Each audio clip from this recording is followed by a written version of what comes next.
Good afternoon. My colleagues and I are strongly committed to bringing inflation back down to our 2% goal. We have both the tools that we need and the resolve it will take to restore price stability on behalf of American families and businesses. Price stability is the responsibility of the Federal Reserve and serves as the bedrock of our economy. Without price stability, the economy does not work for anyone. In particular, without price stability, we will not achieve a sustained period of strong labor market conditions that benefit all. Today, the FOMC raised our policy interest rate by 75 basis points, and we continue to anticipate that ongoing increases will be appropriate. We are moving our policy stance purposefully to a level that will be sufficiently restrictive to return inflation to 2%. In addition, we're continuing the process of significantly reducing the size of our balance sheet. Restoring price stability will likely require maintaining a restrictive stance of policy for some time. I will have more to say about today's monetary policy actions after briefly reviewing economic developments. The U.S. economy has slowed significantly from last year's rapid pace. Real GDP rose at a pace of 2.6% last quarter, but is unchanged so far this year. Recent indicators point to modest growth of spending and production this quarter. Growth in consumer spending has slowed from last year's rapid pace, in part reflecting lower real disposable income and tighter financial conditions. Activity in the housing sector has weakened significantly, largely reflecting higher mortgage rates. Higher interest rates and slower output growth also appear to be weighing on business fixed investment. Despite the slowdown in growth, the labor market remains extremely tight, with the unemployment rate at a 50-year low, job vacancies still very high, and wage growth elevated. Job gains have been robust, with employment rising by an average of 289,000 jobs per month over August and September. Although job vacancies have moved below their highs and the pace of job gains has slowed from earlier in the year, the labor market continues to be out of balance, with demand substantially exceeding the supply of available workers. The labor force participation rate is little changed since the beginning of the year. Inflation remains well above our longer-run goal of 2%. Over the 12 months ending in September, total PCE prices rose 6.2%, excluding the volatile food and energy categories. Core PCE prices rose 5.1%. And the recent inflation data again have come in higher than expected. Price pressures remain evident across a broad range of goods and services. Russia's war against Ukraine has boosted prices for energy and food and has created additional upward pressure on inflation. Despite elevated inflation, longer-term inflation expectations appear to remain well anchored, as reflected in a broad range of surveys of households, businesses, and forecasters, as well as measures from financial markets. But that is not grounds for complacency. The longer the current bout of high inflation continues, the greater the chance that expectations of higher inflation will become entrenched. The Fed's monetary policy actions are guided by our mandate to promote maximum employment and stable prices for the American people. My colleagues and I are acutely aware that high inflation imposes significant hardship as it erodes purchasing power, especially for those least able to meet the higher costs of essentials like food, housing, and transportation. We are highly attentive to the risks that high inflation poses to both sides of our mandate, and we're strongly committed to returning inflation to our 2% objective. At today's meeting, the committee raised the target range for the federal funds rate by 75 basis points. And we are continuing the process of significantly reducing the size of our balance sheet, which plays an important role in firming the stance of monetary policy. With today's action, we've raised interest rates by 3.75 percentage points this year. We anticipate that ongoing increases in the target range for the federal funds rate will be appropriate in order to attain a stance of monetary policy that is sufficiently restrictive to return inflation to 2% over time. Financial conditions have tightened significantly in response to our policy actions, and we are seeing the effects on demand in the most interest rate sensitive sectors of the economy, such as housing. It will take time, however, for the full effects of monetary restraint to be realized, especially on inflation. That's why we say in our statement that in determining the pace of future increases in the target range, we will take into account the cumulative tightening of monetary policy and the lags with which monetary policy affects economic activity and inflation. At some point, as I've said in the last two press conferences, it will become appropriate to slow the pace of increases as we approach the level of interest rates that will be sufficiently restrictive to bring inflation down to our 2% goal. There is significant uncertainty around that level of interest rates. Even so, we still have some ways to go, and incoming data since our last meeting suggests that the ultimate level of interest rates will be higher than previously expected. Our decisions will depend on the totality of incoming data and their implications for the outlook for economic activity and inflation. We will continue to make our decisions meeting by meeting and communicate our thinking as clearly as possible. We're taking forceful steps to moderate demand so that it comes into better alignment with supply. Our overarching focus is using our tools to bring inflation back down to our 2% goal and to keep longer-term inflation expectations well anchored. Reducing inflation is likely to require a sustained period of below-trend growth and some softening of labor market conditions. Restoring price stability is essential to set the stage for achieving maximum employment and stable prices in the longer run. The historical record cautions strongly against prematurely loosening policy. We will stay the course until the job is done. To conclude, we understand that our actions affect communities, families, and businesses across the country. Everything we do is in service to our public mission. We at the Fed will do everything we can to achieve our maximum employment and price stability goals. Thank you, and I look forward to your questions. Thank you, Colby. Thank you, Colby Smith with the Financial Times. On the need to slow the pace of rate increases at some point, is a downshift contingent on a string of better inflation data specifically between now and let's say the December meeting? Or is that something that the Fed could potentially proceed with independent of that data, given the lagged effects that you mentioned? So a couple of things on that. We do need to see inflation coming down decisively, and good evidence of that would be a series of down monthly readings. Of course, that's what we'd all love to see, but I've never thought of that as the appropriate test for slowing the pace of increases or for identifying the appropriately restrictive level that we're aiming for. We need to bring our policy stance down to a level that's sufficiently restrictive to bring inflation down to our 2% objective over the medium term. How will we know that we've reached that level? Well, we'll take into account the full range of analysis and data that bear on that question, guided by our assessment of how much financial conditions have tightened, the effects that tightening is actually having on the real economy and on inflation, taking into consideration lags, as I mentioned. We will be looking at real rates, for example, all across the yield curve and all other financial conditions, and as we make that assessment. Hi, Howard Schneider with Reuters. Look, I'm sure there's going to be tons of confusion out there about whether this means you're going to slow in December or not. Would you say that the bias right now is not for another 75 basis point increase? So what I want to do is put that question of pace in the context of our broader tightening program, if I may, and hit to talk about the statement language along the way. So I think you can think about our tightening program as really addressing three questions. The first of which was and has been how fast to go. The second is how high to raise our policy rate. And the third will be eventually how long to remain at a restrictive level. So on the first question, how fast to tighten policy, it's been very important that we move expeditiously, and we have clearly done so. We've moved 3.75% since March, admittedly from a base of 0. It's a historically fast pace, and that's certainly appropriate given the persistence and strength in inflation and the low level from which we started.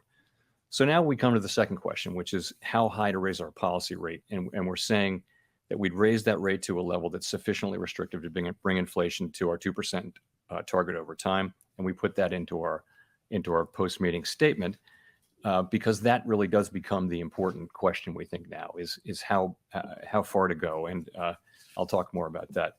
We think there's some ground to cover but before we meet that test, and that's why we say that ongoing rate increases will be appropriate. And as I mentioned, incoming data between the meetings, both the strong labor market report, but particularly the CPI report, do suggest to me that we may ultimately move to higher levels than we thought at the time of the September meeting. That level is very uncertain, though, and I would say, we're going to find it over time. Of course, with the lags between policy and economic activity, there's a lot of uncertainty. So we note that in determining the pace of future increases, we'll take into account the cumulative tightening of monetary policy, as well as the lags with which monetary policy affects economic activity and inflation. So I would say as we come closer to that level, move more into restrictive territory, the question of speed becomes less important than the second and third questions. And that's why I've said at the last two press conferences that at some point it will become appropriate to slow the pace of increases. So that time is coming, and it may come as soon as the next meeting or the one after that. No decision has been made. It is likely we'll have a discussion about this at the next meeting, a discussion. To be clear, let me say again, the question of when to moderate the pace of increases is now much less important than the question of how high to raise rates and how long to keep monetary policy restrictive, which really will be our principal focus.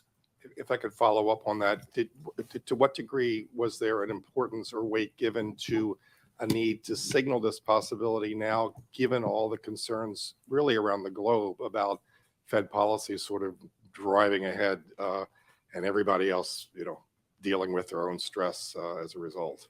Well, I think I'm pleased that we have moved as fast as we have. I don't think we've over tightened. I think there's very difficult to make a case that our current level is too tight, given that inflation still runs well above the federal funds rate.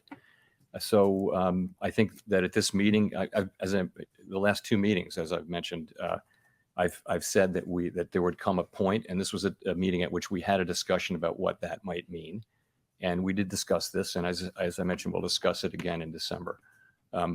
But there's I don't have any sense that we've over tightened or moved too fast. I think it's been good and a successful program. That we've gotten this far this fast. Remember though that we still think there's a need for ongoing rate increases, and we have some ground left to cover here, and cover it we will.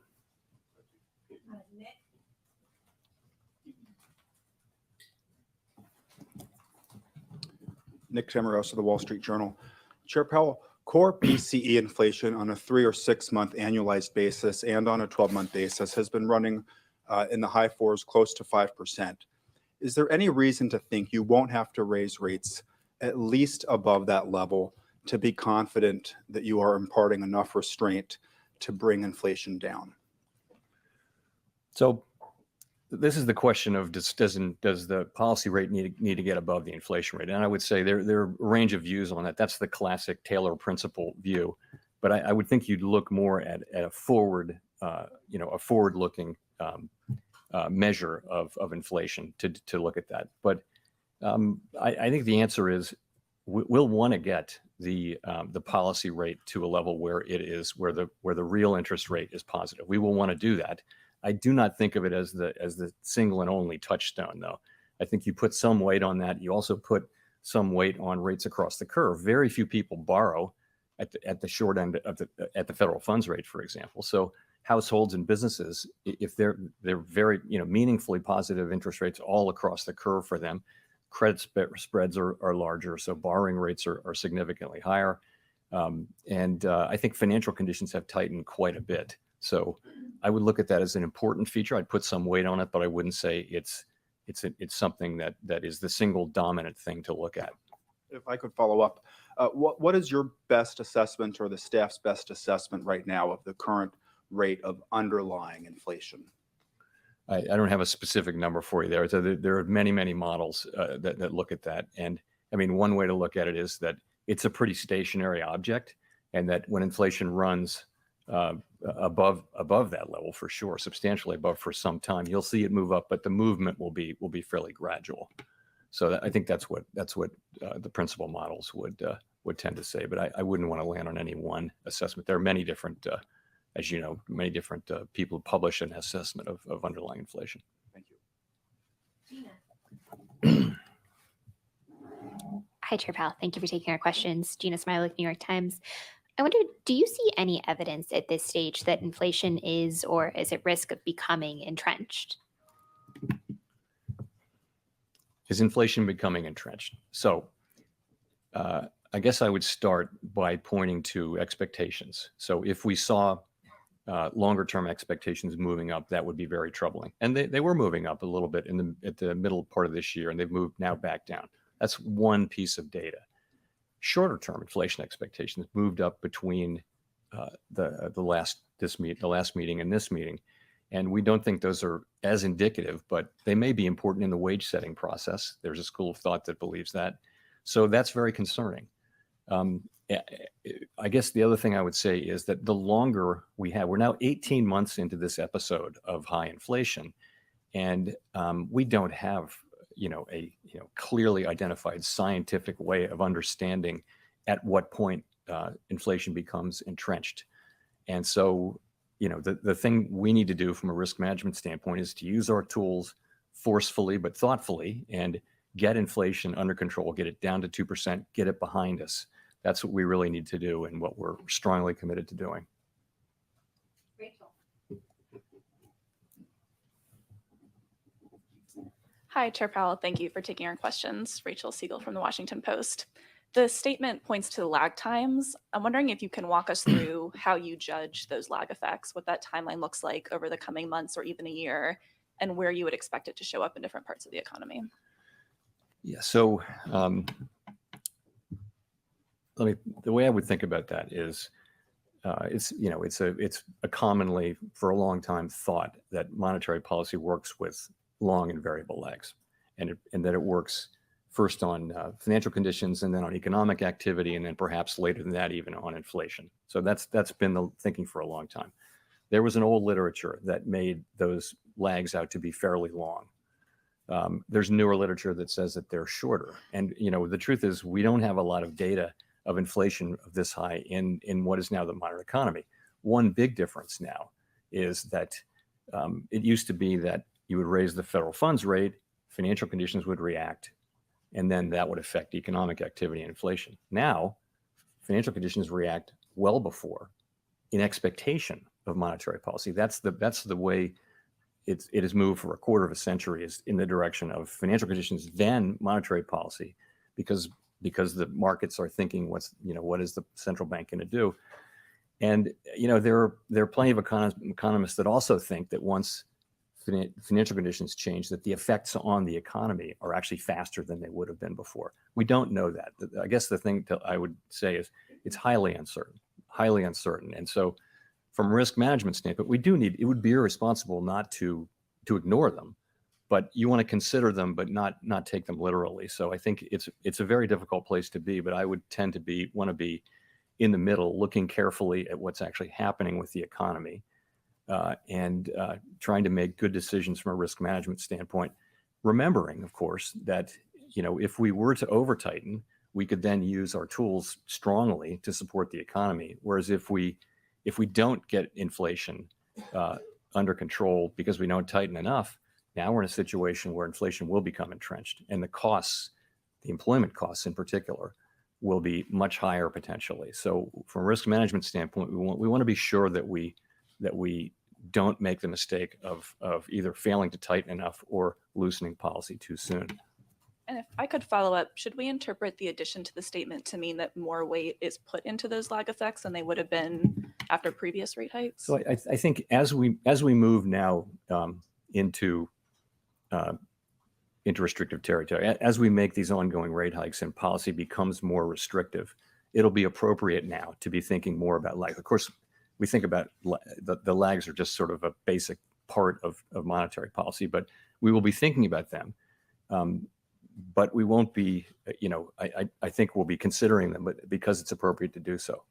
Let me say this: it is very premature to be thinking about pausing. So people, when they hear lags, they think about a pause. It's very premature, in my view, to think about or be talking about pausing our rate hike. We have a ways to go. Our policy, we need ongoing rate hikes to get to that level of sufficiently restrictive. And we don't, of course, we don't really know exactly where that is. We have a sense, and we'll write down in in the December meeting, a new summary of economic projections, which updates that. But I would expect us to continue to update it based on what we're seeing with incoming data.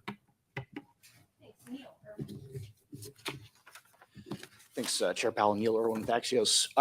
As you look around the economy, the clearest impact of your tightening so far has been on housing, maybe some venture-funded tech companies. It's been relatively narrow in terms of the labor market, consumer demand, a lot of sectors. You don't see a ton of effect. Is the pathway and channels through which monetary policy works changing? Is it narrower than it used to be? And on housing in particular, are you at all worried that you're crimping housing supply in ways that might cause problems down the road? I don't know that the channels through which policy works have changed that much. I would say a big channel is the labor market, and the labor market is just very, very strong, very strong. And households, of course, have strong balance sheets. And so we go into this with a strong labor market and excess demand in the labor market, as you can see through many different things, and also with households who have strong spending power built up. So it may take time. It may take resolve. It may take patience. It's likely to get inflation down. I think you see from our forecasts and others that it will take some time for inflation to come down. It'll take time, we think. So, sorry, was I getting to your question there? Oh, housing, the housing part of it. Yeah. So, we look at housing.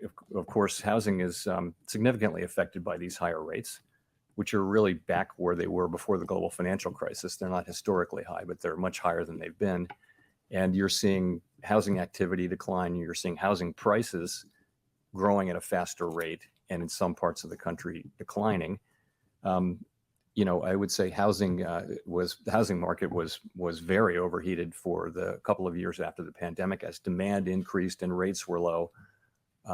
We all know the stories of how overheated the housing market was, prices going up, many bidders, no conditions, that kind of thing. So the housing market needs to get back into a balance between supply and demand.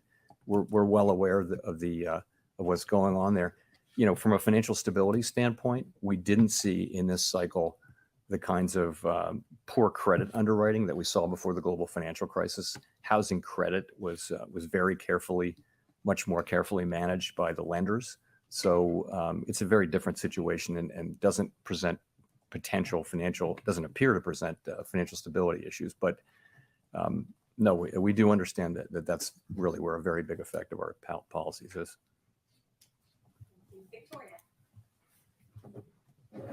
Hi, Victoria Guida with Politico. I wanted to ask about the labor market.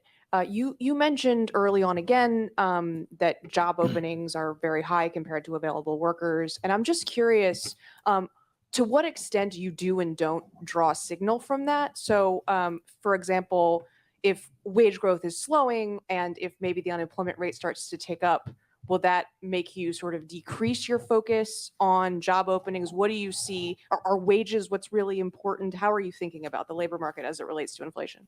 So we talk a lot about vacancies and the vacancy to unemployed rate, but it's just another data series. It's been unusually important in this cycle because it's been so out of line, but so has quits, so have wages. So we look at a very wide range of data on the labor market. So I'd start with unemployment, which is typically the single statistic you would look to, is at a 50-year low, 3.5%. We're getting really nothing in labor supply now. We had, I think, very small increase this year, which we thought we would get that back. Most analysts thought we would get some labor supply coming in. You mentioned wages. So I guess I would characterize that as sort of a mixed picture. It's true with average hourly earnings you see. So I would call it a flattening out at a level that's well above the level that would be consistent over time with 2% inflation, assuming a reasonable productivity there. With the ECI reading this week, again, a mixed picture. The headline number was a disappointment. Let's just say it was high. It didn't show a decline. There's some rays of light inside, that if you look at private sector workers, that did come down. The compensation did come down. But overall, though, the broader picture is of an overheated labor market where demand substantially exceeds supply. Job creation still exceeds, the sort of the level that would hold the market where it is. So That's the picture. Do we see? We keep looking for signs that sort of the beginning of a gradual softening is happening, and maybe that's there, but it's not obvious to me because wages aren't coming down; they're just moving sideways at an elevated level, both ECI and average hourly earnings. We want to see. We would love to see vacancies coming down, quits coming down. They are coming down. Vacancies are below their all-time high, but not by as much as we thought because, and that, the data series is volatile. We never take any one reading. We always look at, 2 or 3. So it's a mixed picture. I don't see the case for real softening just yet, but we look at, I guess as I just showed you, we look at a very broad range of data on the labor market. So do you see wages as being a significant driver of inflation? I think wages have an effect on inflation and inflation has an effect on wages. I think that's always been the case. There's always a going back and forth. The question is that really elevated right now? I don't think so. I don't think wages are the principal story of why prices are going up. I don't think that. I also don't think that we see a wage price spiral. But again, it's not something you can, once you see it, you're in trouble. So we don't want to see it. We want wages to go up. We just want them to go up at a level that's sustainable and consistent with 2% inflation. And we do think that given the data that we have, that this labor market can soften without having to soften as much as history would indicate through the unemployment channel. It can soften through job openings declining. We think there's room for that, but we won't know that'll be discovered empirically.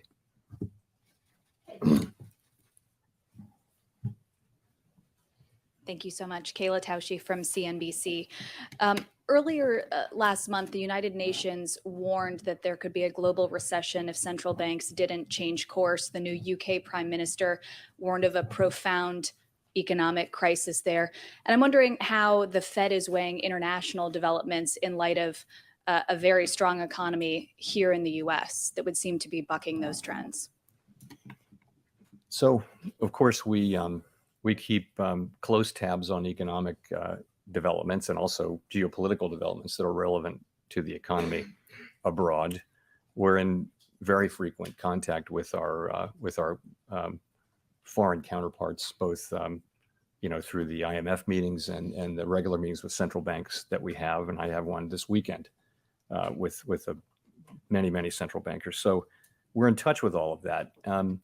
So I guess it's clearly a difficult time in the global economy. We're seeing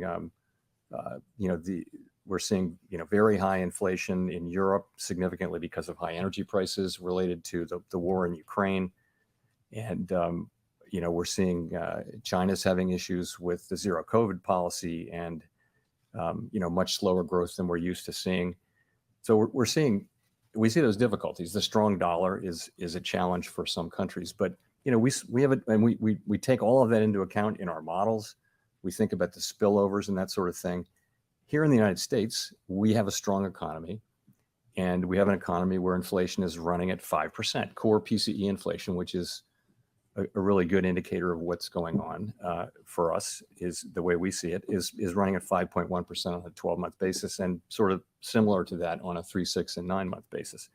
So we know that we need to use our tools to get inflation under control. The world's not going to be better off if we fail to do that. That's a task we need to do.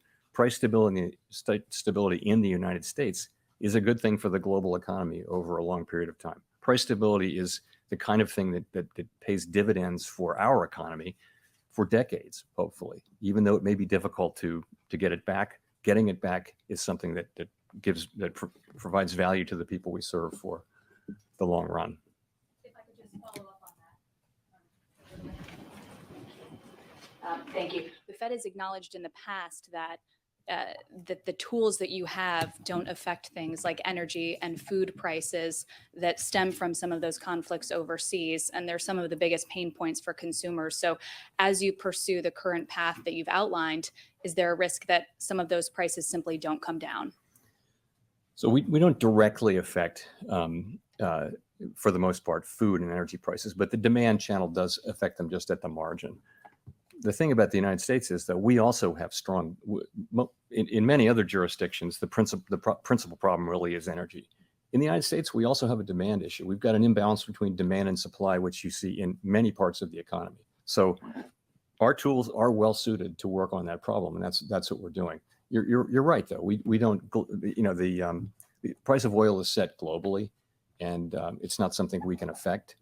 I think by the actions that we take, though, we help keep longer term inflation expectations anchored, and keep the public believing in 2% inflation by the things that we do, even in times when energy is part of the story of why inflation is high.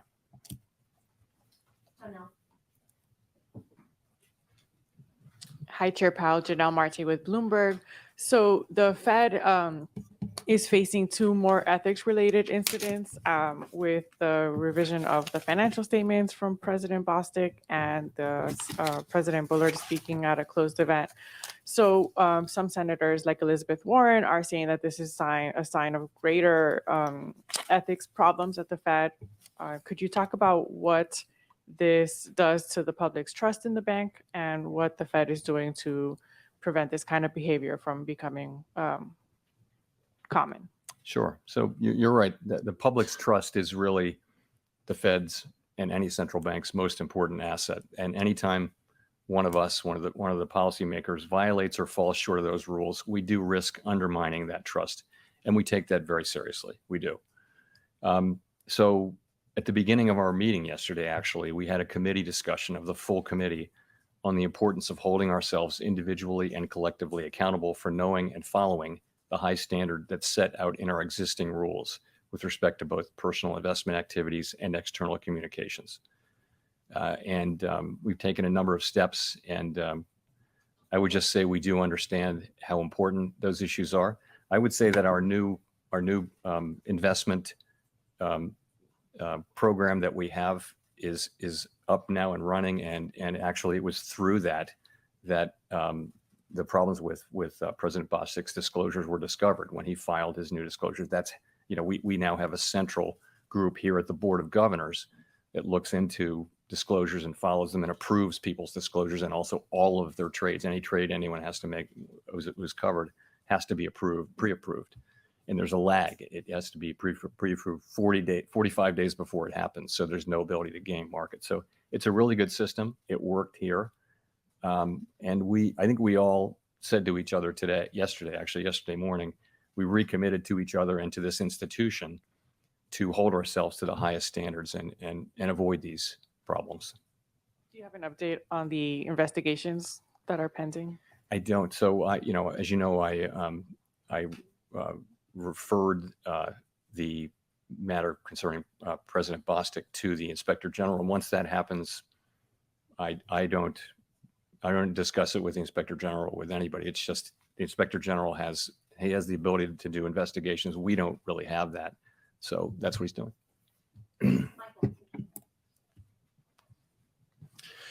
Michael McKee from Bloomberg Television and Radio. Earlier this year, you touted the 3-month bill yield out to 18 months as the yield curve with 100% explanatory power. And you said, quote, if it's inverted, that means the Fed's going to cut, which means the economy is weak. That curve is only 2 basis points away from inversion now. So I'm wondering why you are so confident that you have not over tightened, particularly given that rates work with a lag. Well, so we do monitor the near-term forward spread. You're right, and that's been our preferred measure. We think it, just empirically, it dominates the ones that people tend to look at, which is 2s, 10s, and things like that. So it's not inverted, and also you have to look at why things, why the rate curve is doing what it's doing. It can be doing that because it expects cuts, or because it expects inflation to come down. In this case, if you're in a situation where the markets are pricing in significant declines in inflation, that's going to affect the forward curve. So yes, we monitor it. You're right, and that's what I would say. If I could follow up, you also said several meetings ago that the risk of doing too little outweighed the risk of doing too much. Is what you're trying to tell us today is that risk assessment has changed a little bit? Well, what's happened is time has passed and we've raised interest rates by 375 basis points. I would not change a word in that statement, though. I think until we get inflation down, you'll be hearing that from me. Again, if we over tighten, and we don't want to, we want to get this exactly right. But if we over tighten, then we have the ability with our tools, which are powerful, to, as we showed at the beginning of the pandemic episode, we can support economic activity strongly if that happens, if that's necessary. On the other hand, if you make the mistake in the other direction and you let this drag on, then it's a year or two down the road and you're realizing inflation behaving the way it can, you're realizing that you didn't actually get it. You have to go back in. By then, the risk really is that it has become entrenched in people's thinking.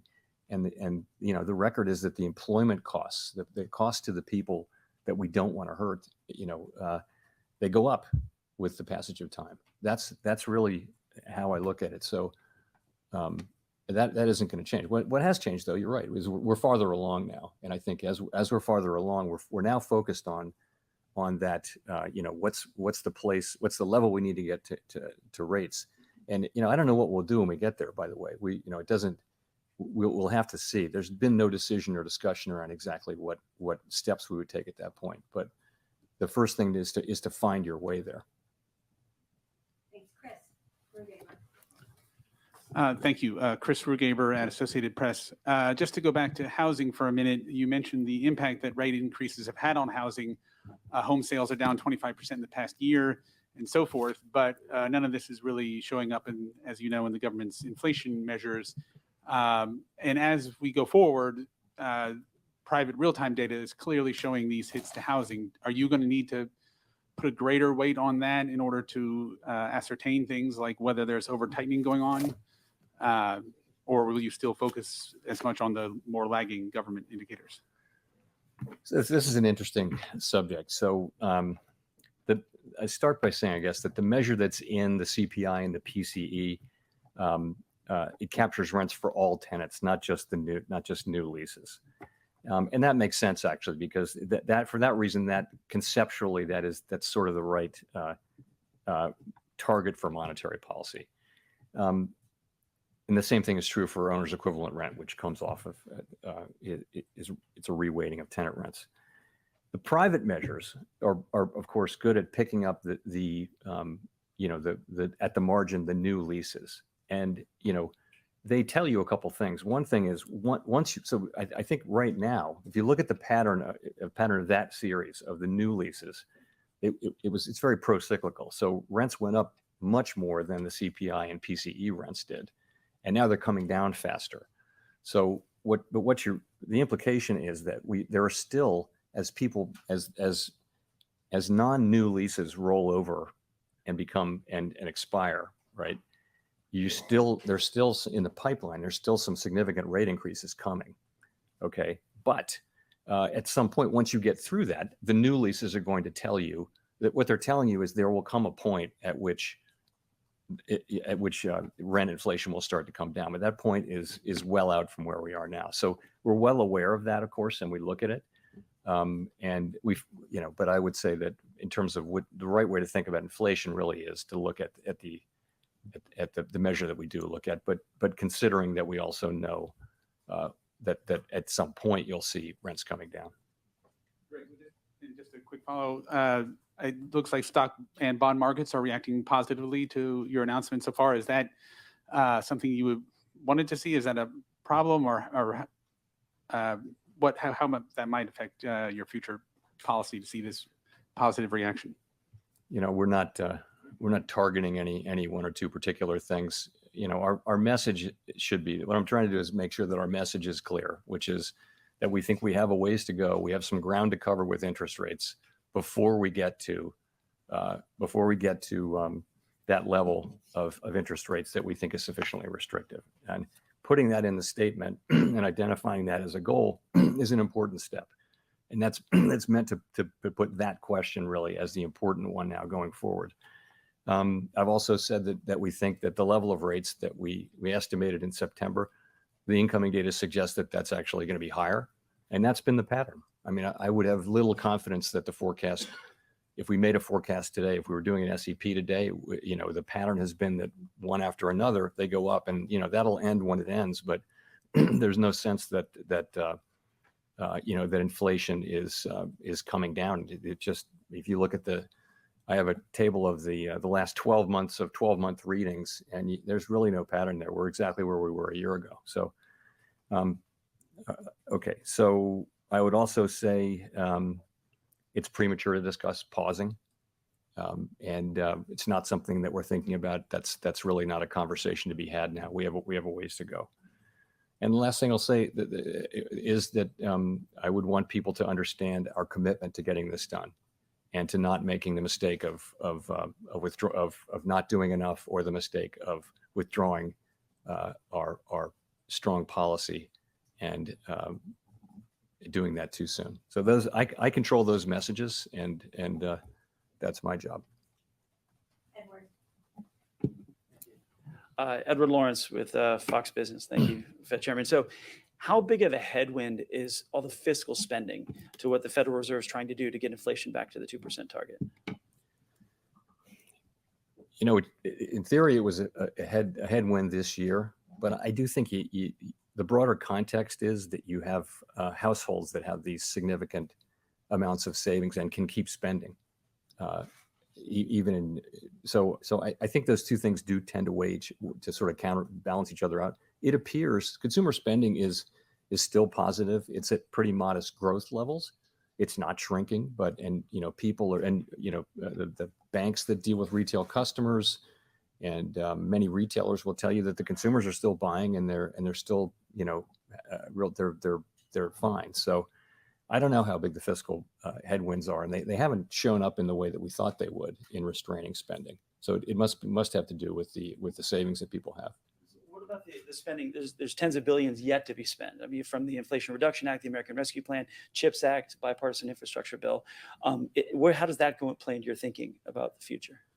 It's demand is going to have some support from those savings, and also from the strong demand that's still in the labor market. We still see pretty significant demand and a tightening labor market in some respects, although I think overall I would say it's not really tightening or loosening.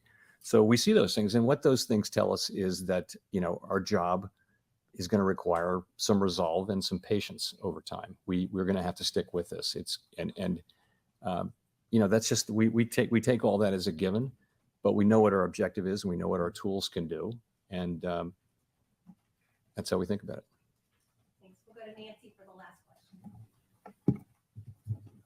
Hi, Chair Powell. Nancy Marshall-Genzer from Marketplace. I'm wondering, has the window for a soft landing narrowed? Do you still think it's possible? Has it narrowed? Yes. Is it still possible? Yes.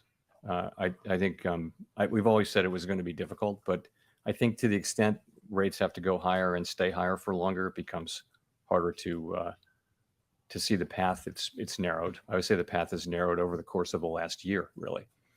Hard to say. Again, I would say that the sort of array of data in the labor market is highly unusual, and to many economists, there is a path to. Ordinarily, there's a relationship to GDP going down and vacancies declining, translating into unemployment, or there's Okun's law. So all those things are relationships that are in the data, and they're very real. Data is a little bit different this time, though, because you have this tremendously high level of vacancies, and we think on a very steep part of the Beveridge curve. All I would say is that the job losses may turn out to be less than would be indicated by those traditional measures because job openings are so elevated and because the labor market is so strong. Again, that's going to be something we discover empirically. I think no one knows whether there's going to be a recession or not, and if so, how bad that recession would be. And our job is to restore price stability so that we can have a strong labor market that benefits all over time, and that's what we're going to do. But just real quickly, why do you feel like the window has narrowed? Because we haven't seen inflation coming down. The implication of inflation not coming down, and what we would expect by now to have seen is that as the supply side problems had resolved themselves. We would have expected goods inflation to come down by now, long since by now, and it really hasn't. Although it has come down, but it's not to the extent we had hoped. At the same time, now you see services inflation, core services inflation moving up, and I just think that the inflation picture has become more and more challenging over the course of this year, without question. That means that we have to have policy be more restrictive, and that narrows the path to a soft landing, I would say. Thanks very much.